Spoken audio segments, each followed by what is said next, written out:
Let's get more now on our top story about the murders in Bangladesh. And we're joined live from New York by Karin Deutsch Karlekar. She is the director of the Freedom Expression Programs at PEN America. The organization has called on the U.S. State Department to assist writers at risk in Bangladesh. Karin, thanks so much for joining us.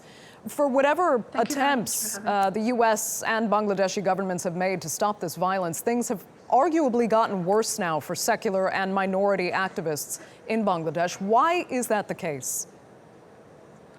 I really believe it's a cycle of impunity. What we've seen is that we've had a series of murders last year, and actually just in the last few weeks we've had 3 murders. There was a professor murdered over the weekend, there was a gay rights activist murdered today, and a few weeks ago there was a blogger and online commentator murdered. And there have really been no serious efforts made to investigate and prosecute these murders. There have been no prosecutions in these murders, and this is leading to a cycle of impunity whereby the attackers feel like they can murder people and virtually get away with it. So that is, I think, the reason for the escalation. Why have no real efforts been made?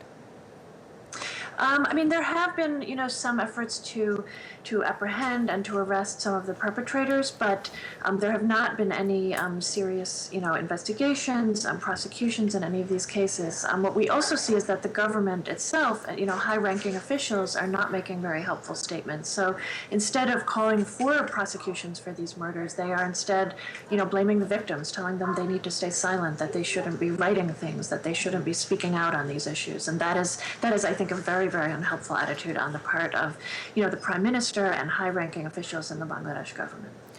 Tell us what these activists really go through. Do they feel their life is at risk because of what they stand for, or do these extremists come out of nowhere?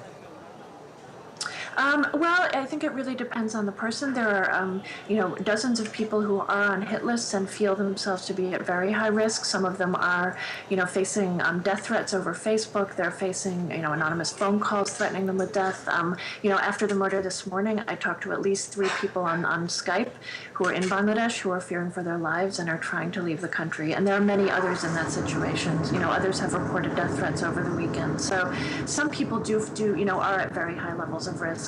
Others may not be at such a high level of risk. We saw with the professor murdered over the weekend, he was not on a hit list. He was not known to be someone, with a high level of risk, and he was still murdered. So I think that the fear now is that even, the threats and the murders are reaching out beyond a somewhat small number of people to encompass, activists, professors, intellectuals. There's quite a few groups now where you can be targeted for what you say or what you're doing or what you believe. Quickly, though, Karin, why do you think the U.S. State Department is in a position to change the reality on the ground in Bangladesh? Well, I think that, as a developing nation, Bangladesh does listen to, important donors and partner countries. The U.S. is one of those, but I also think that, a number of European governments have a role to play.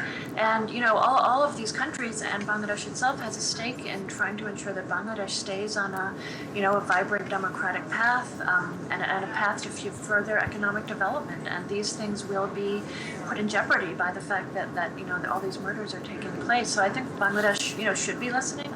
The U.S. has, I believe, offered help with investigations of the murders, and I think the Bangladeshi authorities need to take them up on these offers and really bring the perpetrators to justice. That's the only way this cycle can be stopped. Okay, Karin Deutsch Karlekar, thank you so much for joining us.